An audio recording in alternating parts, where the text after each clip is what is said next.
బొబ్బట్లు ఫెస్టివల్స్కైనా ఫంక్షన్స్కైనా best sweet అనే చెప్పచ్చు.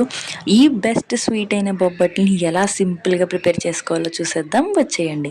First అయితే మైదా తీసుకోవాలి. మైదా అయినా గోధుమ పిండి అయినా ఏదైనా ఓకే. మైదా పిండి తీసుకుని అందులో సాల్ట్ వేసుకుని కొంచెం కొంచెం నెయ్యి వేసుకుంటూ వాటర్ వేసుకుంటూ అయితే బాగా ముద్దలాగా అయితే కలుపుకొని పక్కన పెట్టుకోవాలన్నమాట. కొంచెం నెయ్యి లాస్ట్లో వేసుకొని ఈ పిండి నానేలోపు మనం పూర్ణం అయితే తయారు చేసుకోవాలి. పూర్ణం తయారు చేసే వీడియో అయితే మన ఛానల్లో అయితే ఉంది, చెక్అవుట్ చేసేయండి. పిండి నానాక కొంచెం కొంచెం పిండిని అయితే తీసుకుంటూ దానికి సరిపడా పూర్ణం అయితే పెట్టుకుని బాగా ఒత్తుకోవాలి రౌండ్ షేప్లో. చేతికి అయితే పిండి అంటుకోకుండా నెయ్యి అయితే అప్లై చేసుకుంటూ ఉండాలి.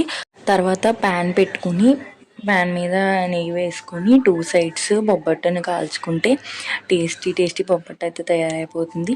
ఈ బొబ్బట్లతో సింపుల్గా స్వీట్ క్రేవింగ్స్ని అయితే సాటిస్ఫై చేసుకోవచ్చు. అండ్ చేసే ప్రాసెస్ కూడా చాలా సింపుల్గా అయితే చేసుకోవచ్చు. మా గోదావరి సైడ్ అయితే వీటిని బొబ్బట్లు అంటారు. మీ సైడ్ ఏమని అంటారో కామెంట్ అయితే తప్పకుండా చేయండి. అండ్ నా వీడియోస్ కనుక నచ్చితే లైక్ చేసి ఛానల్ అయితే సబ్స్క్రైబ్ చేసుకోండి.